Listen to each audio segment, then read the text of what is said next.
এখানে লেখা আছে, অতএব তোমরা গিয়া সমুদায় জাতিকে শিক্ষা করো, পিতার ও পুত্রের ও পবিত্র আত্মার নামে তাদেরকে বাপ্তাইজ করো, আমি তোমাদিগকে যা যা আজ্ঞা করিয়াছি সে সমস্ত পালন করিতে তাদেরকে শিক্ষা দাও। আর দেখো, আমি যুগান্ত পর্যন্ত প্রতিদিন তোমাদের সঙ্গে সঙ্গে আছি। Hallelujah, hallelujah. তুমি কোথাও সুসমাচার প্রচার করছো, কেউ ঝম করে তোমাকে বলে উঠলো, তুমি এখানে সুসমাচার প্রচার করছো কেন?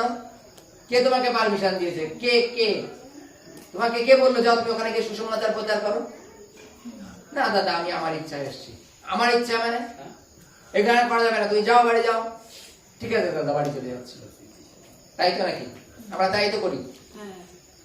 কিন্তু বাইবেলে বলছে তোমরা সমুদায় জগতে যাও, সমস্ত সৃষ্টির নিকট সুসমাচার প্রচার করো। তোমাদের কে পাঠাচ্ছে? প্রভু যীশু খ্রিস্ট। কে বলছে সমুদায় জগতে যাও? তুমি সেই ব্যক্তিকে তখন তাকে বলো যে ঈশ্বর আমাকে পাঠিয়েছে, তিনি না পাঠালে আমি আপনার কাছে আসতে পারি না, তিনি না পাঠালে আমি এই গ্রাম থেকে ওই গ্রামে যেতে পারি না, তিনি না পাঠালে আমি এই কাজটা করতে পারি না। বাইবেলে কি বলছে? তোমরা যাও। কে পারমিশন দিচ্ছেন? স্বয়ং প্রভু যীশু খ্রিস্ট। সমুদায় জগতে যাও, সমস্ত সৃষ্টির নিকট সুসমাচার প্রচার করো, যে কেউ বিশ্বাস করে তাকে পিতা পুত্র পবিত্র আত্মার নামে বাপ্তাইজ করো। যে কেউ বিশ্বাস করে। বাপ্তিস্মটা কাদের জন্য? যারা বিশ্বাসী, যারা বিশ্বাস করে তাদের জন্য। তাকে কি করো? পিতা পুত্র পবিত্র আত্মার নামে বাপ্তাইজ করো, যে কেউ বিশ্বাস করে। হালেলুয়া। আমরা কি বলি বিভিন্ন ক্ষেত্রে? চলো, বাইবেলে তো লেখা আছে যে তুমি সুসমাচার প্রচার করো, গ্রামে গ্রামে যাও। এটা কাদের জন্য? যারা প্রেরিত তাদের জন্য, আমাদের জন্য না। আমরা এখানে যারা বসে আছি তাদের জন্য না, যারা প্রেরিত তাদের। যারা দুর্ভাগ করতে পারে, যাদের সাইকেল আছে, যাদের বাড়িতে কাজ নেই, তারা করতে পারে, সবার জন্য না। তাই তো নাকি? এটা যীশু খ্রিস্ট কাকে বলছে? সকলকে। তোমরা, তোমরা মানে কে? পার্সোনাল কোন এক ব্যক্তি? বহু বচন বলেছেন তিনি। তোমরা সমুদায় জগতে যাও, সমস্ত সৃষ্টির নিকট সুসমাচার প্রচার করো, এবং যে কেউ বিশ্বাস করে পিতা পুত্র পবিত্র নামে বাপ্তাইজ করো। হালেলুয়া। আমরা জানি এই বাপ্তাইজ কথার অর্থ কি।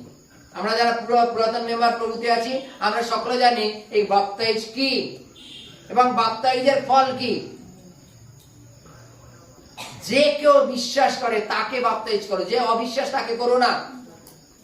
এবং পরে লেখা আছে যে যুগান্তের প্রত্যেকটা দিন বা প্রতিদিন আমি তোমাদের সঙ্গে সঙ্গে আছি। কতক্ষণ? কতক্ষণ? প্রত্যেক দিন, প্রত্যেকটা মুহূর্ত তিনি আমাদের সঙ্গে সঙ্গে আছেন। বিভিন্ন ক্ষেত্রে নিরাশ হয়ে যায় যে প্রভু মনে এখন আমার সাথে নেই। বিভিন্ন জায়গায় গিয়ে যখন লড়াইতে যুদ্ধে আমরা হেরে যাই, চলো প্রভু মনে হয় নেই, কিন্তু বাইবেলে বলছে দেখো প্রত্যেকটা দিন আমি তোমার সঙ্গে সঙ্গে আছি।